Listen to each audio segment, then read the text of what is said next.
and I'm happy to welcome you to today's webinar, whether you're watching it live or you're watching a recording after the fact. We're really excited today to hear from our presenter, Dever Haffner-Ratliffe, about what you need to know whether you are shopping for your next home or thinking about selling your current solar-equipped home. Solar Washington is an independent, education-based nonprofit organization for anyone interested in solar. Our work, though we are independent, is only possible because of the support of our sponsors and members, and we are very grateful for their support. We also have the 20th annual Washington Solar Summit coming up on October 24th at South Seattle College, and we would love to have any of you on here sign up to attend. You just go to solarwashington.org for more information. You can see that there. And we would love to invite you to get involved with our organization, both with membership, donations, and attending our Solar Summit. I'll put some links in the chat as we go. And now I'm going to hand it off to Dever, and if she can give a little bit of bio information and then get started. Great. Thank you, Luke. Give me just a moment to get everything set up on my end.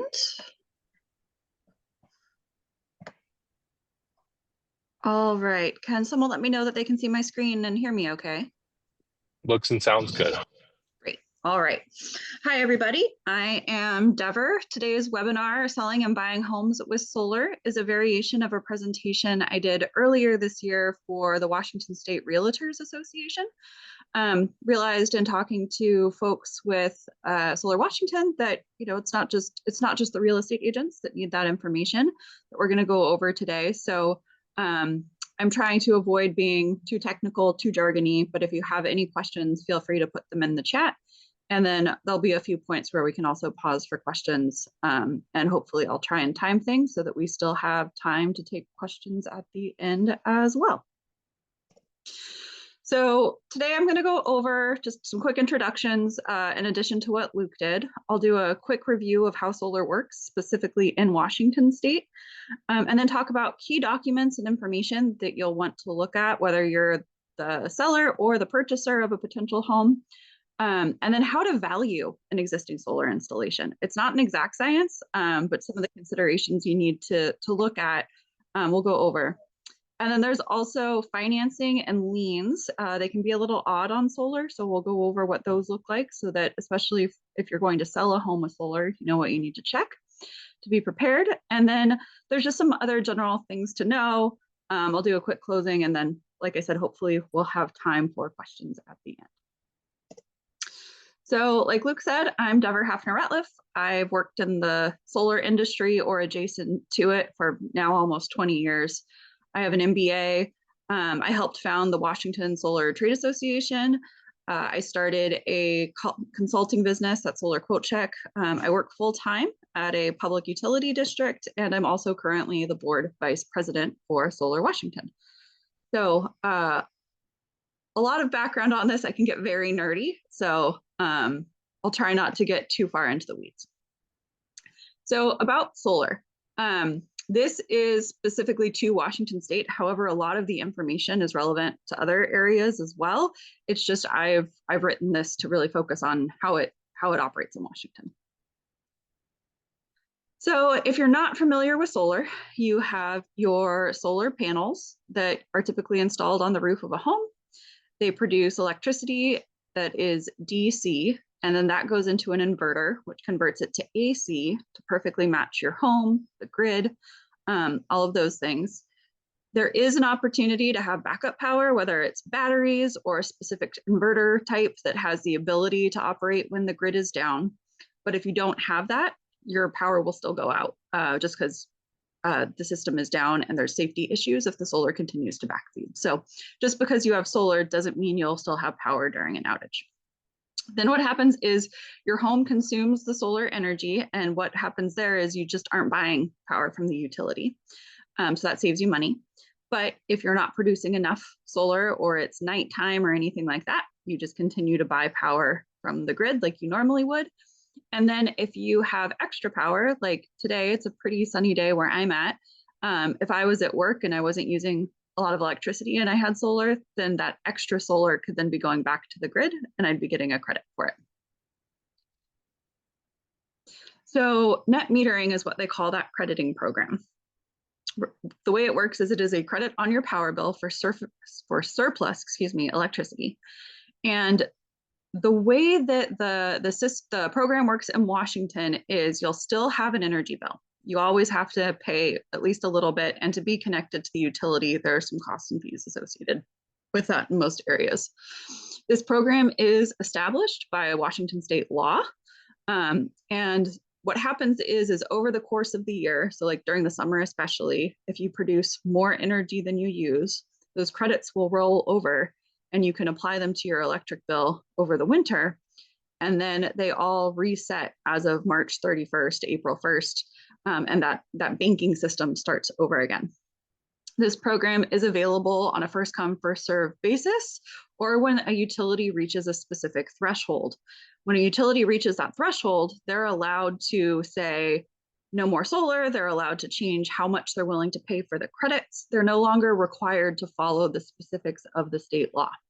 So the best way to find out where a utility is at in their process is to look at either contact the utility directly, or the Washington State University Energy Extension Program publishes a update every 6 months on where utilities are towards that threshold. So you can see the screenshot on the right of my screen shows you which utilities are what percentage of the way to their threshold. So for example, Puget Sound Energy, they are over the threshold now, right? 107%.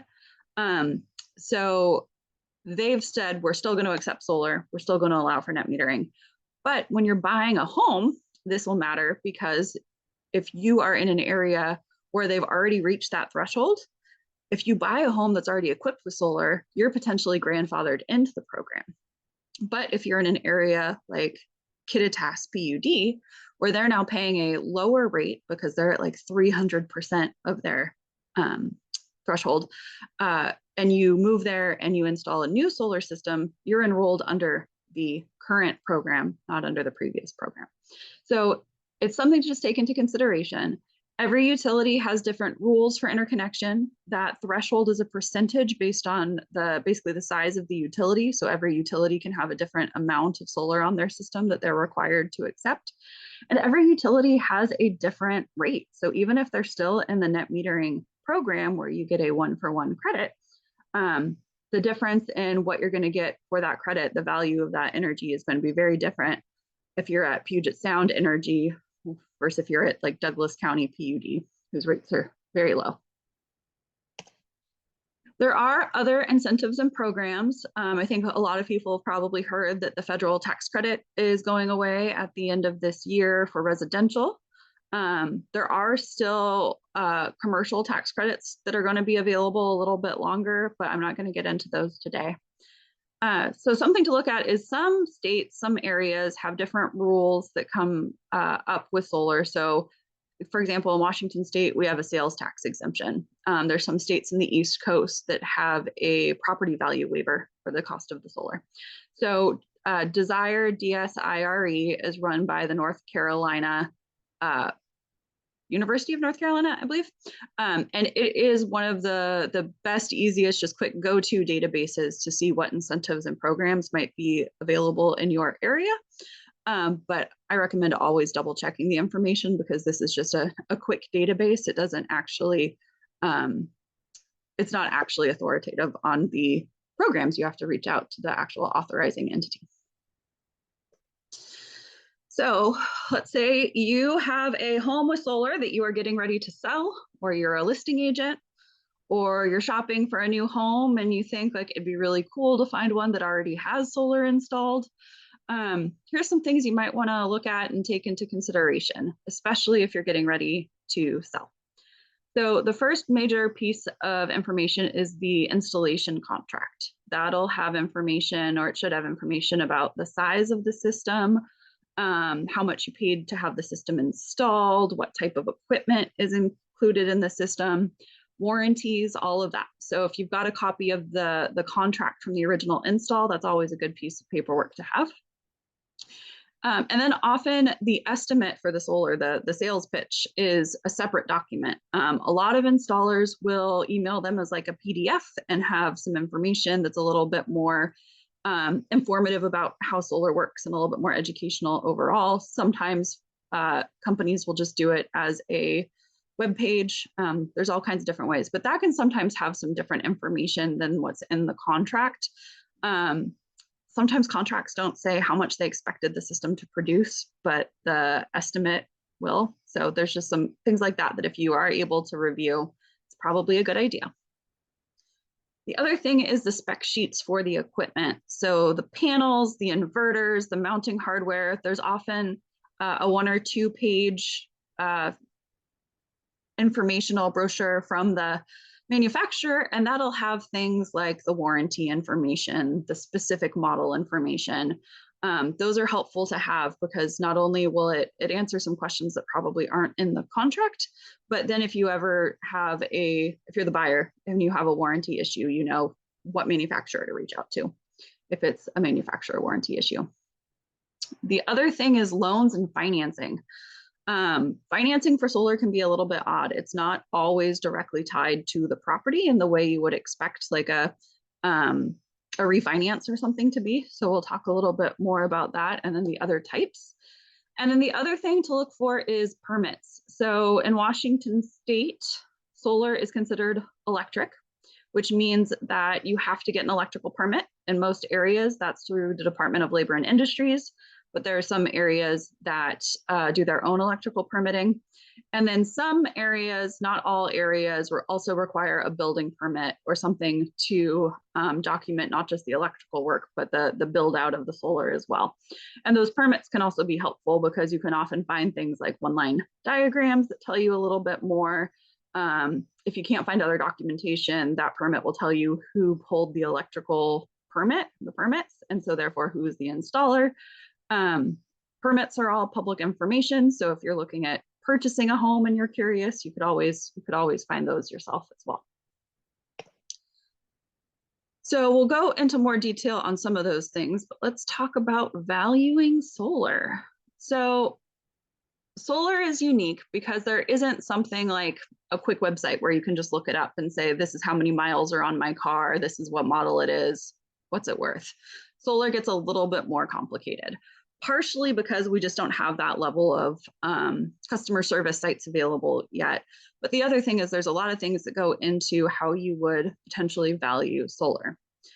One of the things is the warranty. So solar is warranted both with a workmanship warranty from the manufacturer. There's usually an install warranty from the company doing the installation. And then on the panels, there is typically, this one's called a linear power performance guarantee. But the idea is that they're promising that those panels will produce at a certain percentage of what they're rated at for a certain period of time. So if you've got a array that's brand new, it'll be producing essentially at manufacturer specifications with some wiggle room depending on how it's installed. We'll get into that. But if you've got a system that's 25, 30 years old, depending on where the warranty is, it might not be producing at the optimal amount anymore.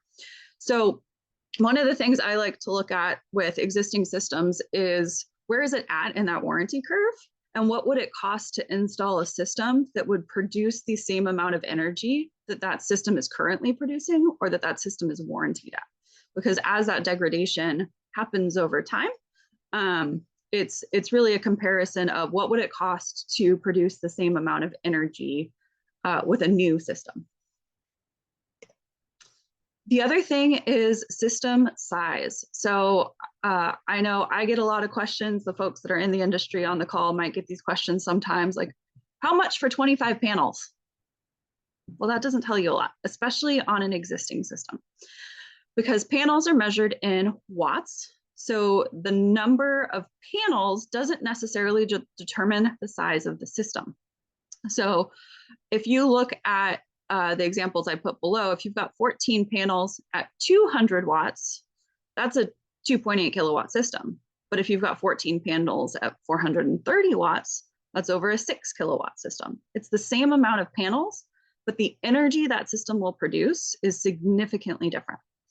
The other thing is when you're getting a solar array installed from the beginning, they measure the value of the solar essentially in dollars per watt. So in order to value a system based on the current size, you really have to know the wattage of the panels. Panels have gotten more efficient over the years. Prices did drop, oh gosh, 10-ish years ago pretty significantly.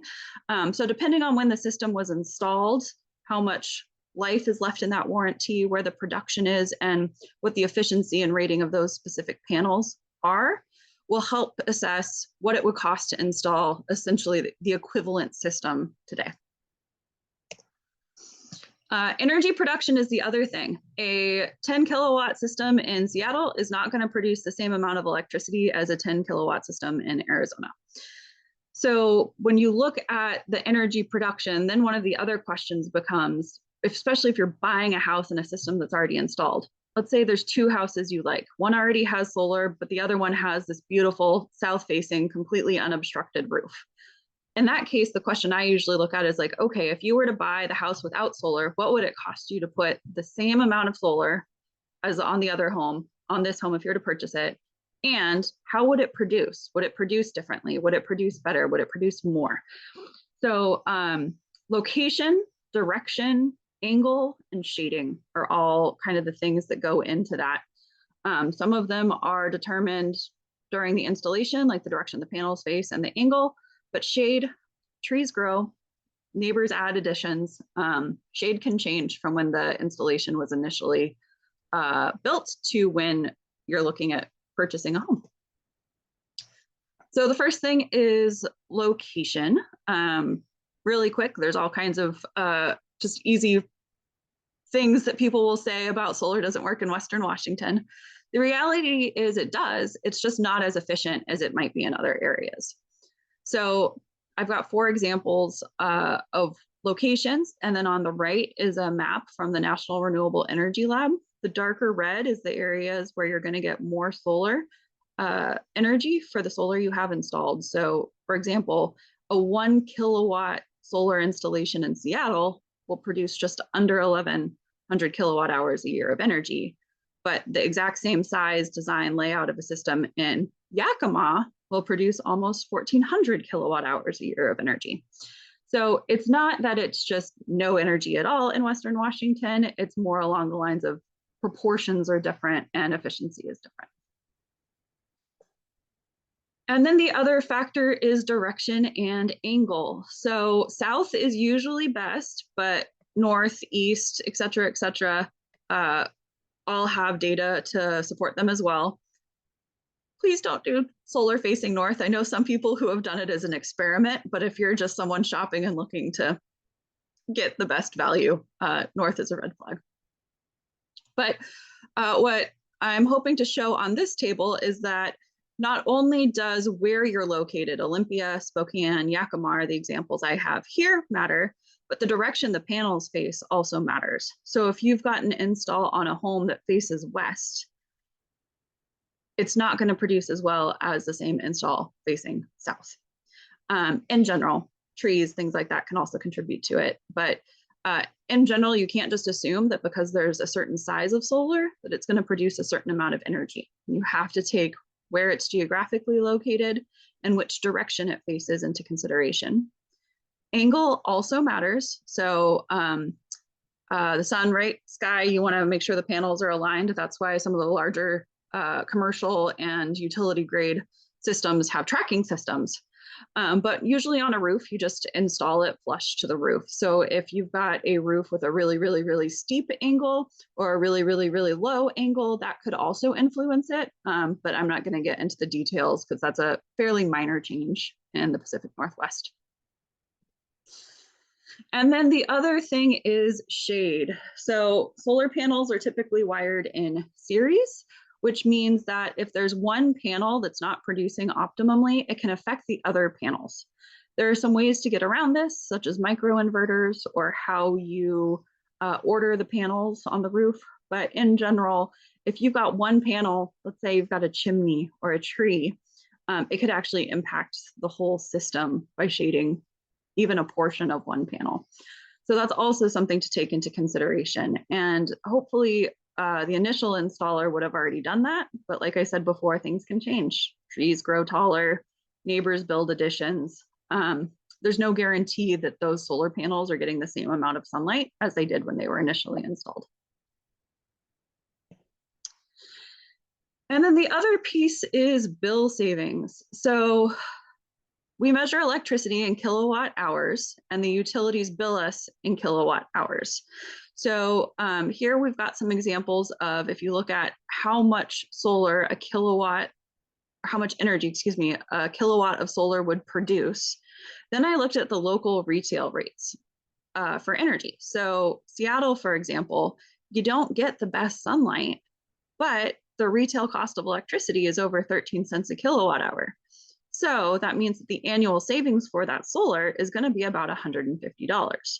Whereas in Moses Lake area, you're getting much more solar production. You're getting over 1,300 kilowatt hours a year for every kilowatt installed, but they pay less than 5 cents per kilowatt hour for electricity.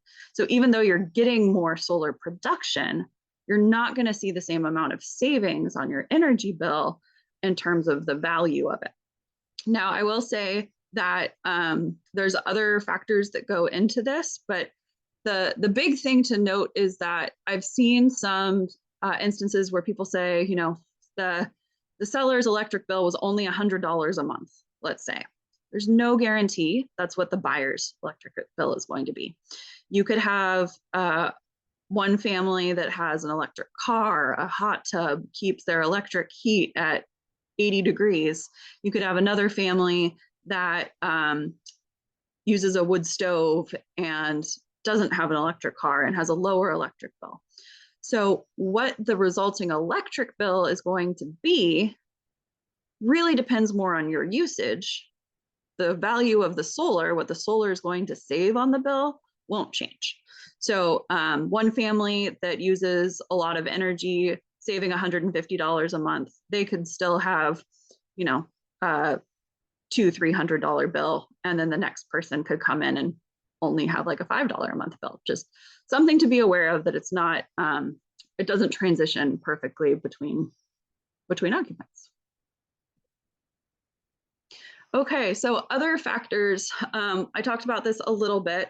What would the same system cost today? Well, the same system today, you know, same location, same equipment or equivalent system size, that'll help tell you where the value of the existing system is if someone wanted to just go buy it themselves. Skipping down a little bit, right now, for a very limited time, new residential installations still qualify for the 30% federal tax credit.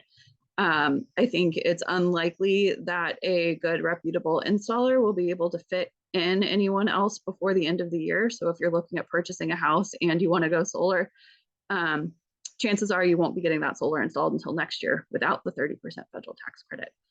So it used to be that I would say that a existing system is almost always going to be worth about 30% less than what you paid for it, because someone could go get the exact same system and get that tax credit themselves. Now that that tax credit is going away, that's not necessarily true, because the new purchaser won't qualify for that tax credit when hopefully the seller of the home, the existing solar, did. The other thing, like I mentioned, is where is the system in its lifespan? So if it's an older system versus a newer system, how's it producing? Where is it at in the warranty? That'll influence where the value of it might be. And then, like I mentioned before, would the same system produce more energy on a different home? So if you're thinking about, again, buying a house that has solar or a different house and you're torn, but you like the solar, maybe you could just get the same solar installation on the new house and it would cost, you know, maybe about the same if they priced it right. And then the other thing is, do the buyers receive net metering? That's the dollar for dollar crediting. So if the utility is already full, in some cases, what'll happen is they will grandfather the rate in based on the system, based on the address. So if it transfers owners, it doesn't matter. However, I have heard that there are some utilities that are viewing it as that agreement was with the specific customer. So when it transfers to the new owner, they get enrolled in the current program, which might not be as financially beneficial. So that's also something to take into consideration. I am going to go back for a second because I thought I had another slide on key documents, but I don't think I do actually. So I'm going to talk a little bit more about the loan and the financing piece. Sorry about that. I must have deleted a slide on accident. So solar is typically either purchased with a loan or cash, but you can also have a leased solar system or a PPA, a power purchase agreement. We don't have a lot of leased solar or PPAs in Washington on the residential side right now. That might change with tax changes. Leases and PPAs get the most complicated, I think, when you're looking at selling a house with solar, because you essentially have to satisfy whatever the terms of that agreement was, or get the purchaser to take over that agreement, which can come with its own fees and headaches. And what if the person doesn't want the solar, et cetera, et cetera. If you paid cash, great, it's yours. It's just one of the assets on the house. And then if there's a loan, typically loans can be done as like a home equity loan. That happens all the time, and those just show up as a home equity loan. You don't necessarily know what it's spent on. But there's a lot of companies that are doing UCC filings, which is basically a fixture loan that's against the serial number of the solar itself. And in those cases, I've heard of instances where the address doesn't get put in properly, or it's a PO box as opposed to the physical address. So when you're doing title, those might not pop up as obviously. They might get missed. So that's one thing to really make sure you look for. So that if there is a loan, you can take that into consideration as part of the payoffs and the transition. Okay, sorry about jumping back on that. All right, so testing and inspections. Not a lot of home inspectors are familiar with solar yet. It's a pretty new thing when it comes to home sales. So there's things you can look at when it comes to how is it producing, and that is data like the system output reading. So some systems have tracking systems, monitoring systems. Some systems have production meters that measures all the energy off the solar, whether it gets used or not. Utilities have the net metering data, but that doesn't always capture what energy is being produced and consumed by the home. That's usually only what's being sold back to the utility. Solar installation companies can often come out and do some testing and see if the panels are still operating within their expected output. That's what the photo is showing here, is someone testing a panel to see where it's at in terms of the kilowatt hours it's still capable of producing. And then it's not often, but every now and then it's a good idea to have a roofing company look at the mounting and make sure that there isn't any damage or issue. Especially if you're already kind of worried about the roof, that can be another one to do as part of the sale process. And then I will just plug that it's also a service I offer, is to look at these type of things, both for buyers or sellers. Oh, I did have more about financing and liens. I'm so sorry. I thought I had that earlier. Okay, so financing and liens, like I said, it can be a home equity. It can be a UCC or a fixture loan against the serial number.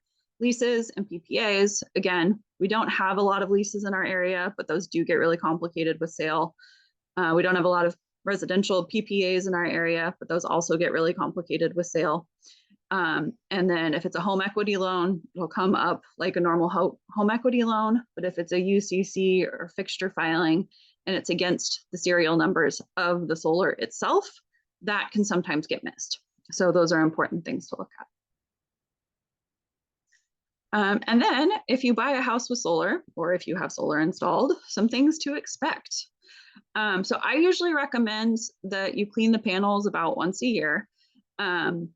This varies, right? If you live on a gravel road and there's a lot of dust, you might need to clean it a little bit more. The array that we have at my day job hasn't been cleaned in 16 years and it doesn't seem to impact it at all. But in general, just kind of be prepared that you might want to give them a cleaning once a year. To do that, if you don't know the manufacturer specifications or you don't want to hire someone to do it, really kind of the default is just use a really soft brush, like a car wash brush, and some mild soap, like dishwasher soap. You don't want to use a lot of harsh chemicals because that can hurt the seals and let water in and damage the panels. And then do not walk or step on the panels.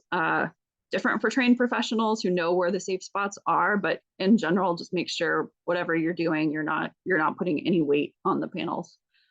And then for panels that are installed on the ground, so a ground mount, you might need to do vegetation management every now and then. Like if you've got weeds growing up or a tree that might start blocking it, you might just need to go back and do some of that.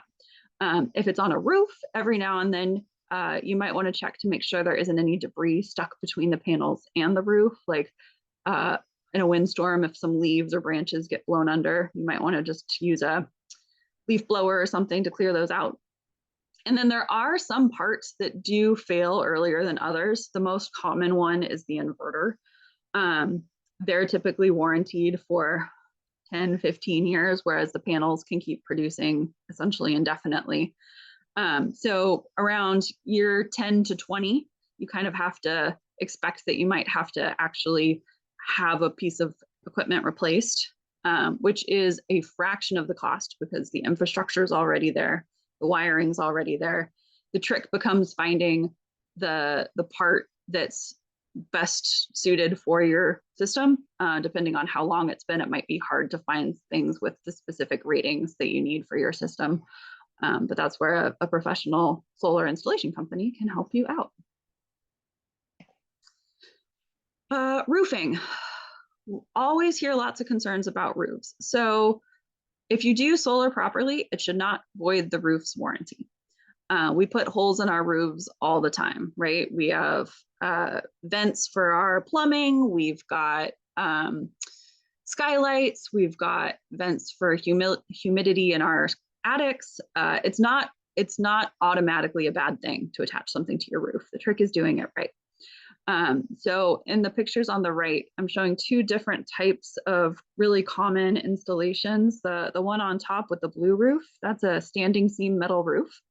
And those are cool because not only do the roofs last so long, but the little mounting hardware is actually more of a pinching mechanism. So there's really not any holes in the roof. It's just pinching and holding on to that standing seam of the metal. And then on the bottom right, that's a more traditional shingle install where you've got a bracket that's screwed in, and then you have a flashing that just integrates into the pattern of the roof. So that should be completely sealed, just like your roof would be. It's just basically another shingle that has a mounting system included in it. But sometimes you do have to replace a roof after having solar installed. So the process for that is you get the panels removed. Good solar installers have to have an electrical license because you're unplugging everything. Then the roof will get replaced. I like to recommend that you ask the roofer to warranty the solar attachment points with the roof, and that way you can really make sure that it's all integrated and done right.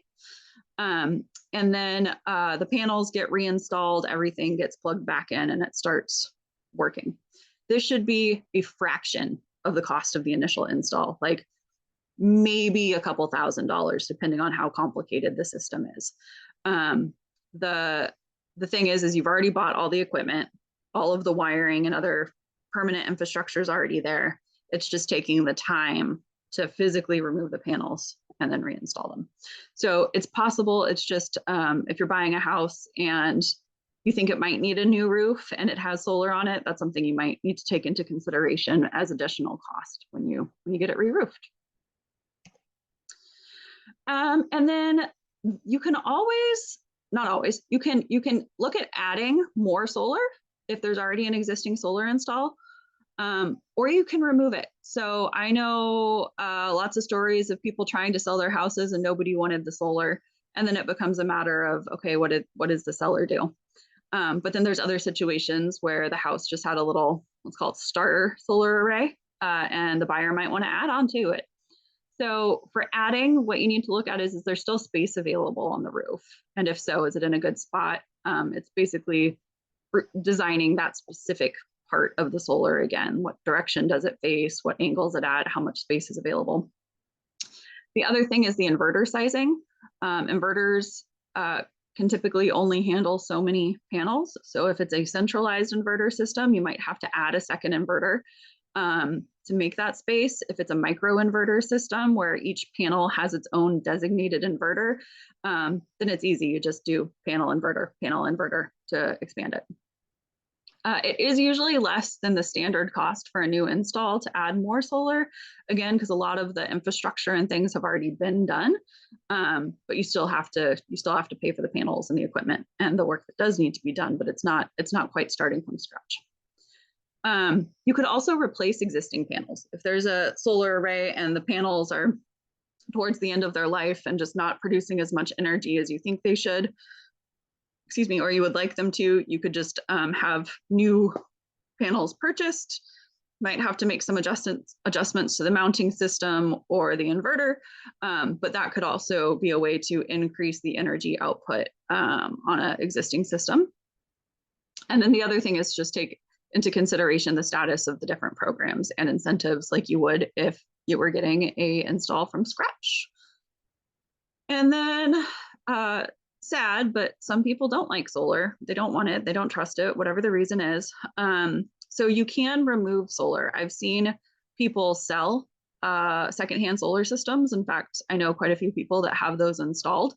So if you want to remove it, whether you're the seller or the buyer, you could always have it uninstalled and sell it. You can also donate it. There's lots of programs, especially international, to donate used solar panels to like schools in impoverished countries and things like that. So there's programs out there that you can work through. I've also seen like they're yours if you take them. If you come and take them down or take care of getting them taken down, you can just have the system. Remember, when you're removing it, though, you are going to have to do some repairs to the roof and things like that. Might leave a few screw holes in the walls and the siding. So there is a little bit of cleanup to do if you do decide to remove them. You can also repurpose old panels. I've seen some really cool projects where like welders will turn them into tables, like coffee tables and stuff. So it's kind of cool to see what people can do with them. And then panels themselves are recyclable if you can find the right place to recycle them. Washington State actually has a law about that now. So they don't just end up in a landfill by default. You've got some better options than that. And that is my presentation. And I realized I did not stop for questions. So Luke, are there any questions in the chat? Let's start there. None in the chat at the moment, but we would invite people. Oh, here we go. Emily asks, what is the reasoning behind a utility threshold for net metering? Is there a technical reason, or is it just for the utility desire to sell their own power? It's a little bit more, it's more policy than utility focused. So Washington State law set the threshold at utilities have to net meter up to 4% of their 1996 sales. Now, most utilities that have hit that threshold are still just continuing to net meter at the regular rate. Other utilities might have adjusted it a little bit. And so when they're adjusting it, they're looking at the cost that they would spend to purchase the same amount of power, like from the Bonneville Power Administration, the wholesale cost, things like that. Because in the rates that we pay on our electric bills, there are some costs that aren't directly associated with the electricity. So like the poles, the wires, the equipment at the substations. So it's kind of like where the numbers make sense on the individual utility level. Once they hit that threshold, the threshold itself was a policy choice several years ago. And if you come to the Solar Summit, I'm actually moderating a panel on that very subject, how utilities look at the value of customer solar on their systems. Excellent plug, thank you. We have another question from James. If adding panels to an existing system, don't mix panels of different watt capacity. It will limit the panel's capacities to the lowest watt panel. So more of a suggestion than a question. Yep, kind of like what I said earlier about shading, where if you've got one panel that isn't producing well, it limits everything.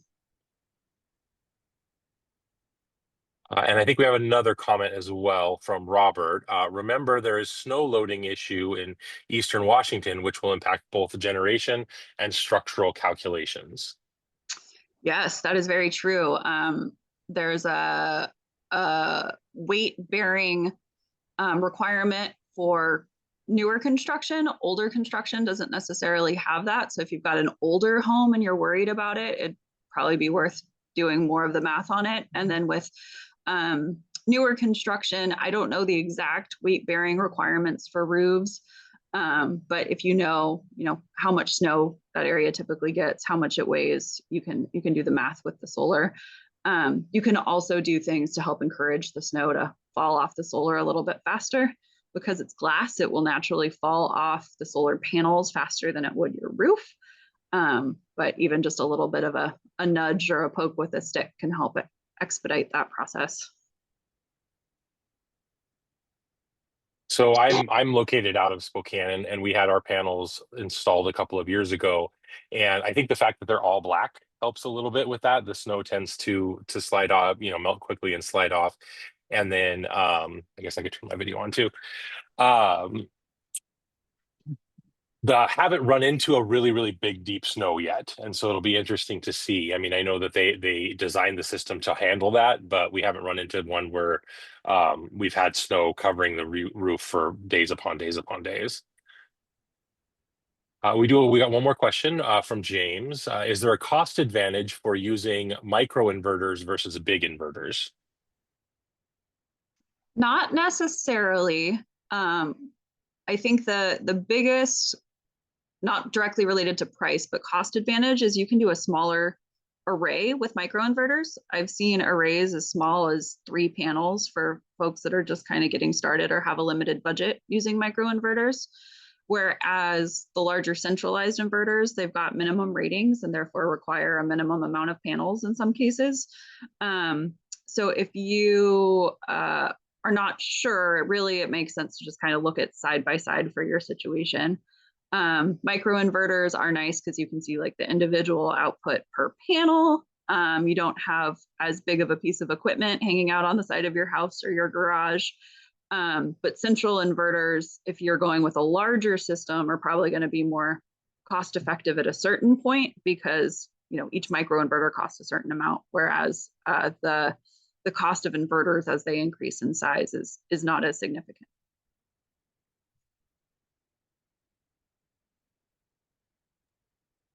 Let's see. We'll give a second if anybody else has any questions. I also mentioned in the chat that if somebody wants to unmute and they'd rather ask a question that way, you're welcome to. I had a question from early on in the presentation, Dever. You gave us a really good formula for how to evaluate the worth, right, of the cost of that solar system. Do we know our like home estimators or home what's the word? The people that come up with the prices for what a house is worth, are they also using something similar to that? So that's a great question. And I actually reached out to their association recently to see if they needed any education on it. There are tricks to it. So really what they're looking at, and I'm not an appraiser, so this is just my understanding of it. My understanding is they're looking at 2 houses side by side, or a third house or a fourth house to figure out like, okay, this one sold for this much. How many square feet were it? What features did it have? And so they'll compare the solar to the other houses that had or hadn't had solar and what the difference was in the sale price. There's a few studies that get pointed to sometimes, like there was one out of Berkeley in California that said solar adds 4% of the value to your home, but the quick tagline on it doesn't get into the full story, right? Like, how big is the solar array? Are you in an area with really expensive electricity? It can vary a little bit more than that. Thank you. Any other questions? Kind of last call here. This is James. Not a question, but a comment about if you're in an area with snow. I found that on our roof, once you get snow on the panels, the color of them won't make a difference on melting it. But if it starts to rain and it starts to slough off, you will get a huge dump of snow off the house when it finally triggers and slides off the panels.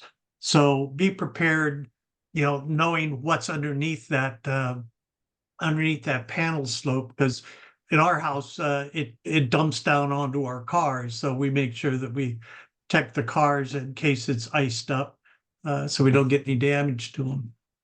That's a really good point. Yeah, where it lands could make a big difference.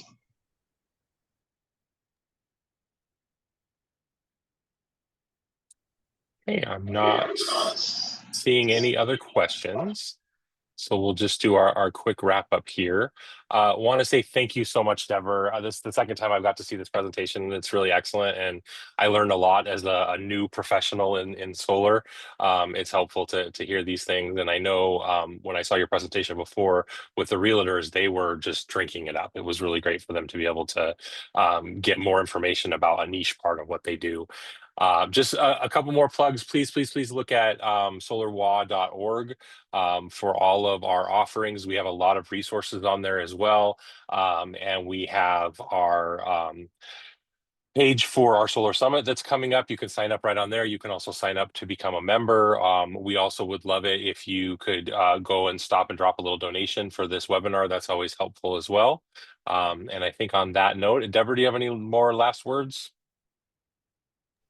I'd just say if anyone has any questions, feel free to reach out through Solar Washington, because I'm on the board there. And so part of what we do as board members is help provide information and answer questions. So on the last slide, I showed my consulting email address, but Luke, could you maybe put, yeah, there we go. So if you reach out through SolarWA, depending on the question, we'll find the right board member or general member or volunteer to help.